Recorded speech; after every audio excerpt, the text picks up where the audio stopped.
किसान भाइयों, आज हम धनिया के बारे में बात करेंगे। बहुत ही इम्पोर्टेंट क्रॉप है, बट बहुत कम लोग इसके बारे में जानने की कोशिश करते हैं। धनिया बड़ा ही कॉमन है और धनिया को आपको पता ही है कि धनिया हमारे जो जितने भी तरह के मसाले हैं उनमें सबसे ज़्यादा इम्पोर्टेंट है। हल्दी के बाद अगर किसी का नाम आता है तो धनिया। तो धनिया की खेती के बारे में आज चर्चा करेंगे। धनिया नॉर्मली ऐसा तो नहीं कह सकते हैं कि इसके बिना सब्जी संभव नहीं है या कोई ऐसी सब्जी है जो सिर्फ धनिया से बनती है, लेकिन इतना जरूर कह सकते हैं कि धनिया एक ऐसा क्रॉप है जिसको हम मोस्टली दो तरह से हम किसान उगाता है। एक ये सोच करके कि धनिया का बीज हमने बनाना है और दूसरा हरे पत्ते के लिए।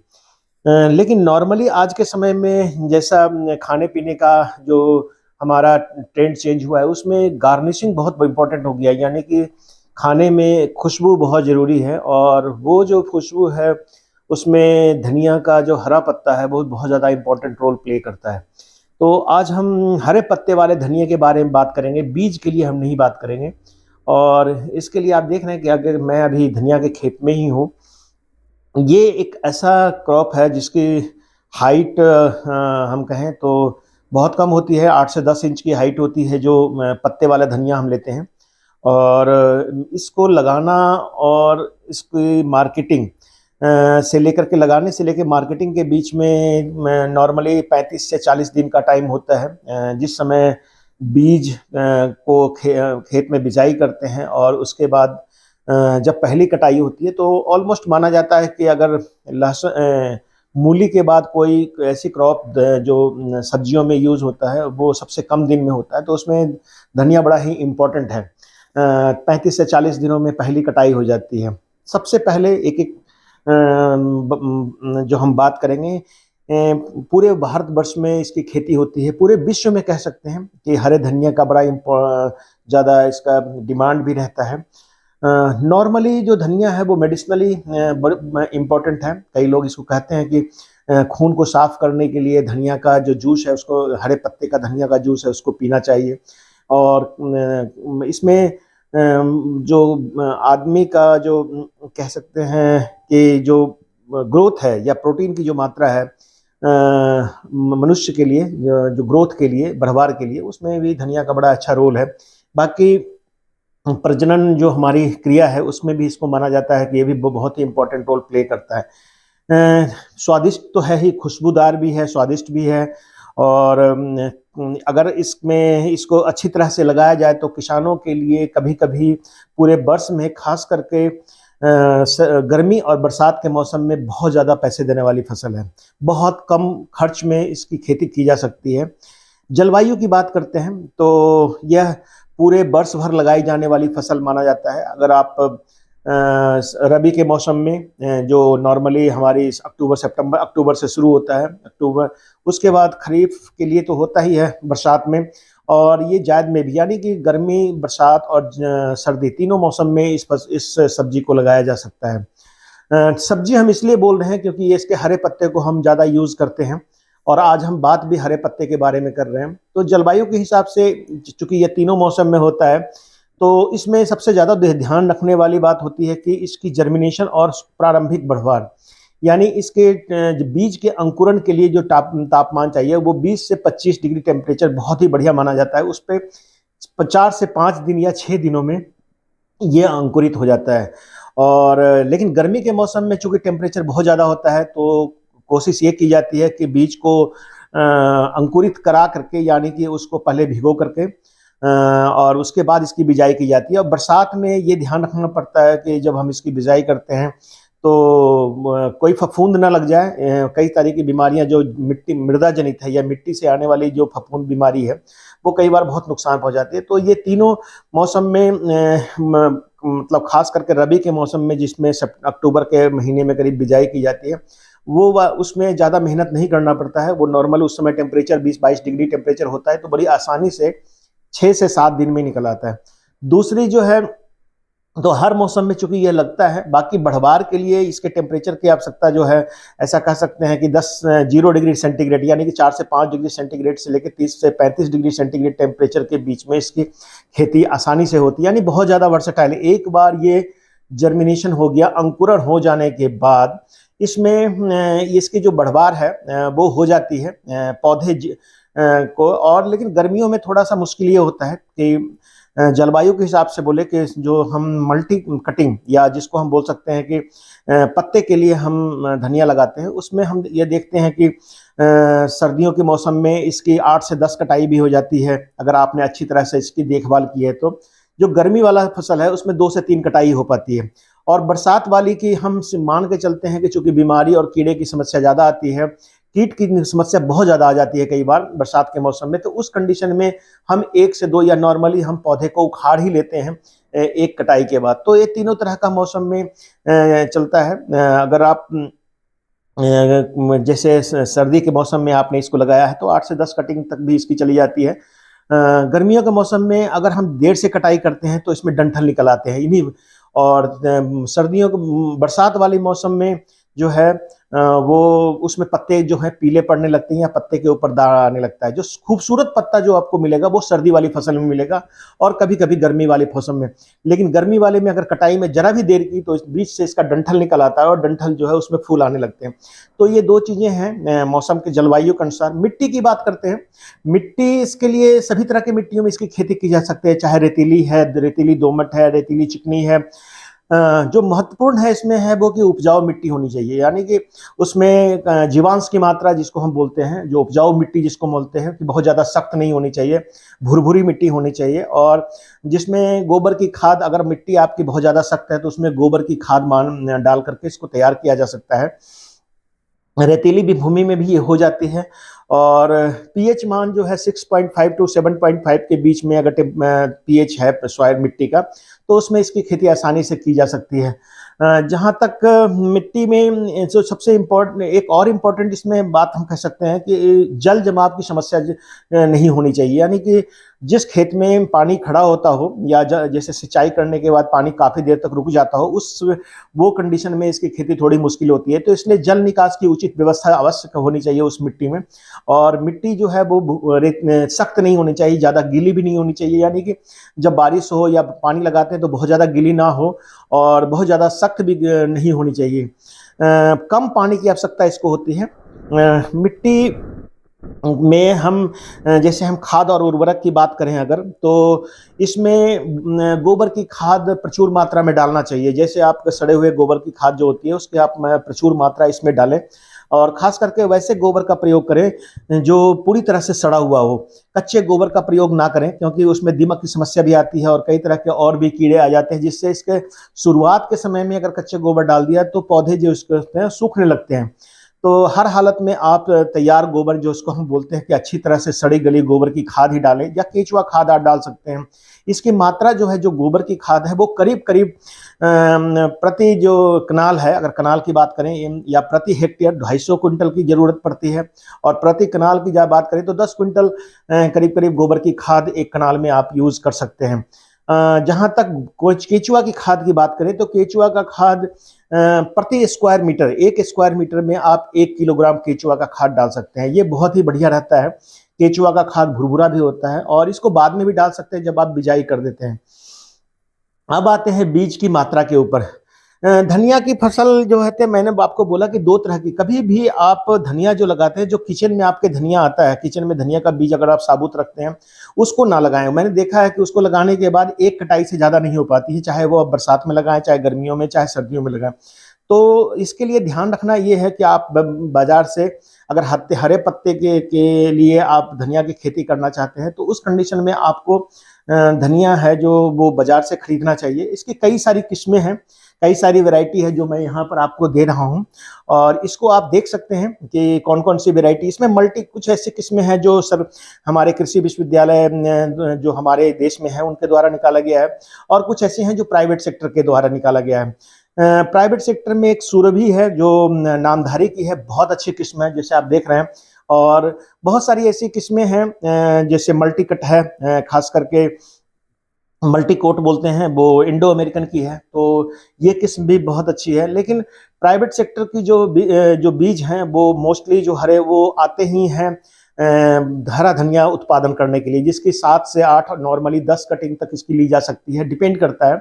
और ये ऐसी फसल है जिसको फिलर क्रॉप भी कहते हैं। कई बार पॉली हाउस में हम लगाते हैं तो इसको बाहर भी, पॉली हाउस में जो नॉर्मल मेन क्रॉप होता है उसके नीचे इसको लगा करके, और फार्मर बीच में फिलर क्रॉप के रूप में, यानी कि उससे अतिरिक्त आय कमा सकता है, तो हम लगाते हैं। जो हमारा धनिया बाहर लगता है उसमें बीज की जो किस्में हैं, जो आप देख ही रहे हैं कि इन किस्मों को आप लगा सकते हैं।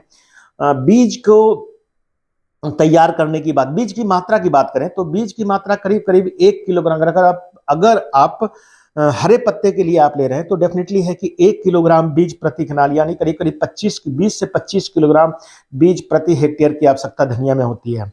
और बीज को तैयार करने से पहले आप इसको बीज को जैसे साबुत धनिया आपने देखा है उस तरह का बीज होता है। कई सारी कंपनियां ऐसी आती है जो बीज को ऑलरेडी दरड़ करके, यानी कि 2 टुकड़े कर करके बाजार में बेचती है। तो अगर वो टुकड़े किए हुए हैं तो जरूरत नहीं है उसको तोड़ने की। लेकिन अगर कई बार जो बीज होता है जब आप पैकेट खोलेंगे तो उसमें जो है बीज साबुत रहता है, उस कंडीशन में आप इसको लकड़ी या बेलन वगैरह से इसको हल्का हल्का दरड़ दें उसके ऊपर, ताकि ये जो बीज है वो 2 टुकड़े में बट जाए। क्योंकि ये दोनों बीज का टुकड़ा जो है वो दोनों बीज अलग अलग है, जर्मिनेशन दोनों हो जाता है।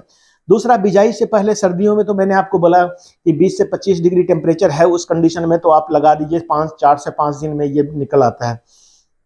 दूसरी बात है, अगर आपका गर्मी का दिन है या बरसात का दिन है तो उस समय आप इसको क्या करें, क्योंकि टेम्परेचर कई बार बाहर ज़्यादा होता है, तो उस कंडीशन में आप इसको रात भर भिगोएं। 24 घंटे भिगोने के बाद इसको पानी को निकालने के बाद इसमें जो चूल्हे की राख होती है उसको मिला दें।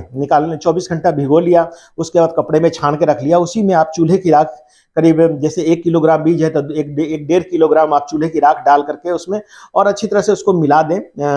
और अगर चाहें तो इसमें कार्बेंडाजिम, जिसको बेबिस्टिन कहते हैं, उसको भी डाल दें, या थोड़ा सा डाइथेनियम 45 है पाउडर के रूप में 10-20 ग्राम प्रति किलोग्राम जो है उसको भी डाल सकते हैं, और उसको अच्छी तरह से मिला दीजिए, ताकि जो मिट्टी जनित जो रोग है वो ना हो।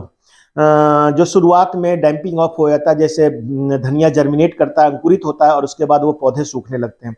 तो एक तो ये लगाने के बाद आप क्या करें कि धनिया को बीजने के धनिया का ये, इसके बाद आप क्या करें, उसको एक पोटली में बांध करके, एक अच्छी सी मोटी पोटली में, और गांठ बांध करके इसको रख लें और 24 घंटा और रहने दें, 24 से 36 घंटे। तो देखेंगे कि इसमें छोटे छोटे लुंगे निकलने लगते हैं, जिनके अंकुरन व्हाइट कलर के जो उसके जो अंकुरन है वो निकलने लगता है। तो बस उसके बाद इसको आप गांठ को खोलिए और इसकी बिजाई कर दीजिए। तो बिजाई करने का जो बीज को तैयार करने का तरीका मैंने आपको बता दिया।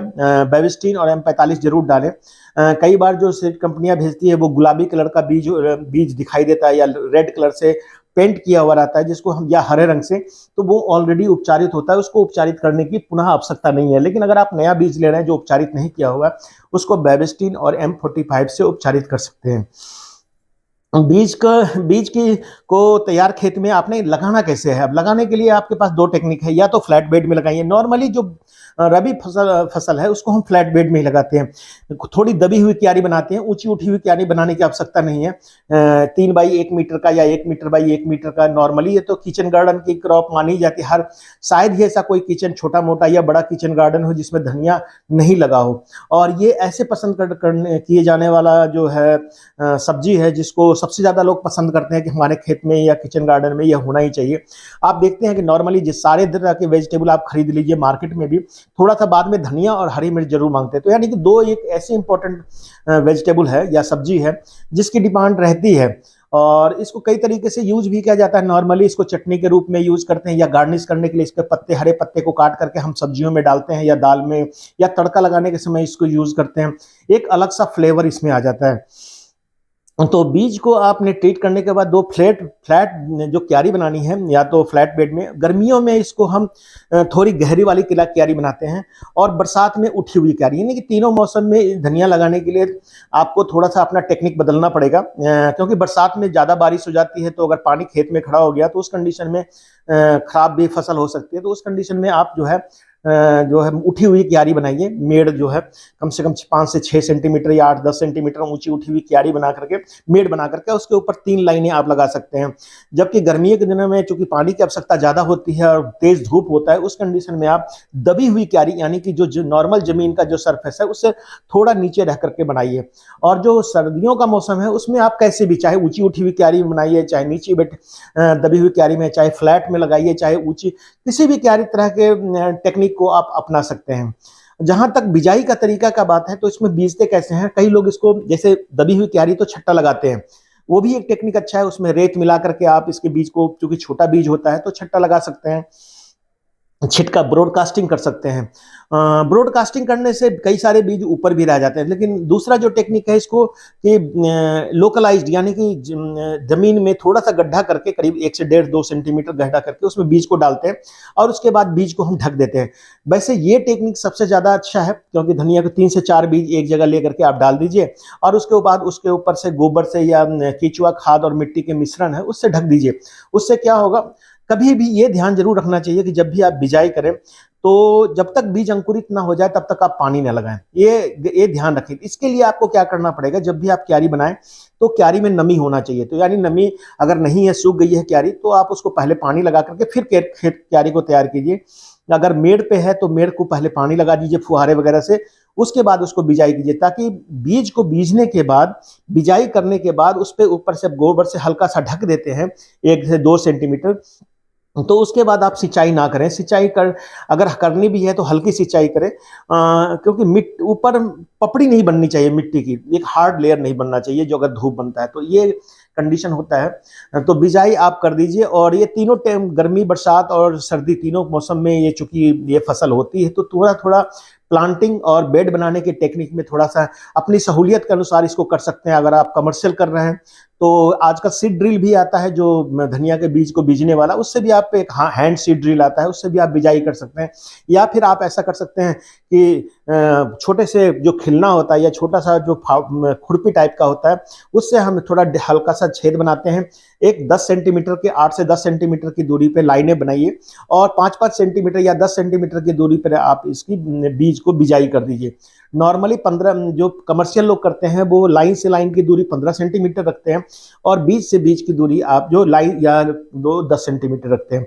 जो मल्टी कट, जो जितनी भी वैरायटी मैंने बताई है, जितना भी बताया मैंने, चूंकि ये वैरायटी वही वैरायटी है जिसमें हरे पत्ते ज्यादा निकलते हैं या पत्तों में खुशबू ज्यादा होती है, तो ये, और इसको मल्टी कटिंग के रूप में प्रयोग लिया जा सकता है। यानी कि इसमें डंठल निकलने की संभावना बहुत मुश्किल होती है, बहुत लेट निकलता है, इसलिए हमारे पास बहुत ज्यादा दिन तक अपॉर्चुनिटी होता है कि उसकी कटाई कर सके हरे धनिया के रूप में। जहां तक हम बिजाई करने के बाद, जब हम बिजाई कर देते हैं तो पानी नहीं देना सिंचाई, लेकिन बाद में सिंचाई की आवश्यकता होती है। और सर्दियों में जो हम रबी की फसल लेते हैं, रबी में कभी भी, जैसे हम सितंबर से शुरू कर करके हम दिसंबर जनवरी तक इसको लगा सकते हैं। बहुत 15-20 डिग्री टेम्परेचर पे भी थोड़े ज्यादा दिन लगता है, जर्मिनेशन आ जाती है, अंकुरन हो जाता है। तो उस कंडीशन में हमको ये ध्यान रखना चाहिए कि पाले का प्रकोप, कई बार गर्मी सर्दियों में पाले का प्रकोप होता है, तो ये बहुत ही ज्यादा हार्डी क्रॉप है, यानी कि इस पे पाले का असर नहीं होता। तो ये बहुत अच्छी बात है इस फसल के लिए। और इसको गमलों में भी लगा सकते हैं, बोरियों में लगा सकते हैं, जो हमारा ग्रो बैग है उसमें लगा सकते हैं, कोई बाल्टी का टूटी हुई बाल्टी है उसमें मिट्टी और गोबर वगैरह भर करके, रेत वगैरह भर के मिश्रण को उसमें भी लगा सकते हैं। कई लोग तो किचन गार्डन, किचन में भी अपने लगा करके रखते हैं और जरूरत के अनुसार इसके पत्तियों की बहुत कम पत्ते की आवश्यकता होती है और ये अलग तरह से हमारे को सब्जियों को या दाल को या जो भी हम बनाते हैं उसमें फ्लेवर देता है। तो इसकी आवश्यकता हर सब्जी के लिए है। और नॉर्मली इसकी जो पहली कटाई है, सिंचाई की बात करें तो जैसे ही जब फसल जर्मिनेट हो जाता है तो अगर आपने लाइन में लगाया है, नाली बना करके उसके अंदर आपने बिजाई की है, तो भी ये टेक्निक बहुत बढ़िया चलता है। जैसे खास करके गर्मी के मौसम में हम फ्लैट क्यारी बनाते हैं या गहरी क्यारी, उसमें लाइन लगा करके और उसके अंदर हम बीज को लगा करके फिर ढक देते हैं, वो भी बहुत बढ़िया चलता है। तो वो भी 15 सेंटीमीटर की दूरी के बाद आप लाइनें बना करके नालियां निकाल के हल्की गहरी, करीब 1 से 1.5 इंच गहरी नालियां बनाइए, उसमें बीज को डाल दीजिए और 1-8 सेंटीमीटर या 2 सेंटीमीटर ऊंची आप उसमें गोबर भर करके, और उसको आप देख सकते हैं कि 10 से 7-8 दिन में उसकी जर्मिनेशन आ जाती है। बीज को उपचारित, जब आप खास करके बरसात और गर्मी में जब आप हरे धनिया के फसल लेते हैं तो जैसे ही बीज अंकुरित होता है तो उसमें सिंचाई का ध्यान रखना आवश्यक होता है। तो कम से कम एक बार आप डैम्पिंग ऑफ जो कमर तोड़ बीमारी है उससे बचने के लिए आपने इसमें डायथेनियम 45 और बेबिस्टिन, ये दोनों दवाई आती है, जिसकी बेबिस्टिन की जो है 1 ग्राम प्रति लीटर पानी में और 2.5 ग्राम डायथेनियम 45 दोनों को मिला करके 1 लीटर पानी में डालिए और इसके बाद इसको ड्रेंचिंग कर दीजिए फुहारे के साथ। मतलब पूरे खेत में डालने की आवश्यकता नहीं है, जो लाइनों में है उसी में डालिए या जहां जहां आपने लगाया है वहां पे आप इसको डालिए। तो ये सबसे बेस्ट टेक्निक है। और कई बार इसमें तेला भी आ जाता है, खास करके गर्मी वाली फसलों में या लेट जो हम रबी में बिजाई करते हैं तो उसमें लास्ट में जाकर के इसके पत्ते के नीचे तेला आ जाता है। तो उस कंडीशन में जैसे इमिडाक्लोरोपिड या एसिटामेप्रिड या कई सारी रोगर्द कई दवाइयाँ आती है मार्केट में कीटनाशक। इमिडाक्लोरोपिड 0.3 मतलब 1 लीटर पानी 10 लीटर पानी में 3 ml डाल करके इसका एक स्प्रे हल्का सा कर दीजिए शुरुआत में, तो ये बीमारी नहीं आती है। जड़ों में बहुत ज़्यादा रोग नहीं लगता है। शुरुआत में आपने देखा होगा कि जो गर्मियों में हम लगाते हैं तो पौधे इसके सूखने लगते हैं, तो वो ध्यान जरूर रखना चाहिए। वो सूखने का कारण क्या है, लोग इसको समझते हैं कि बीमारी आ गई, क्योंकि इसकी जड़ बहुत कम गहरी जाती है शुरुआत में और एस्टेब्लिश होने में अगर 1 दिन 2 दिन भी पानी में आपने सिंचाई में देर कर दिया तो इसकी जड़ें जो है वो पानी की पहुंच से बाहर हो जाता है और वो सूख जाता है। तो उस कंडीशन में सुबह शाम आपको एक हल्की सिंचाई शुरुआत के समय में जरूर करनी चाहिए, खासकर गर्मियों में, नहीं तो इसके पौधे जो है बीच बीच में से सूखने लगेंगे। तो ये ध्यान आपने किसान भाइयों रखना है। जहाँ तक इसकी कटाई की बात है, बीमारियां मैंने अब बता दिया कि कोई अगर आपने डायथेनियम 45 या रेडोमिल वगैरह से इसका उपचार करते हैं, इसको ड्रेंचिंग कर देते हैं या एक आध स्प्रे कर देते हैं, या इमिडाक्लोरोपिड एसिटामेप्रिड या रोगर वगैरह से आप एक आध बार छिड़काव कर देते हैं तो कीट और बीमारियां बहुत ज़्यादा इसमें परेशान नहीं करती है। और इसके जड़ों में बहुत कम रोग लगता है। शुरुआत में डैम्पिंग ऑफ मैंने बताया कि वो लग सकता है। कटाई की बात करें तो धनिया को काटना बड़ा, वैसे तो जब हम किचन गार्डन में लगाते हैं तो इसको सीधे पत्ते ही तोड़ते हैं, लेकिन प्रोफेशनली अगर आपने 7 से 8 या उससे ज़्यादा कटाई लेनी है तो इसको बिल्कुल जमीन की सतह से थोड़ा सा ऊपर इसको काटना चाहिए, यानी कि हर पौधे को कटना चाहिए, पत्ते को नहीं तोड़ना है आपने, पूरे पौधे को आपने दराटी या तेज चाकू से आप इसको काटिए और इसके बंडल बना करके और इसको आप जो खराब पत्ते हैं उसको छांट करके और इसको मार्केटिंग कर सकते हैं।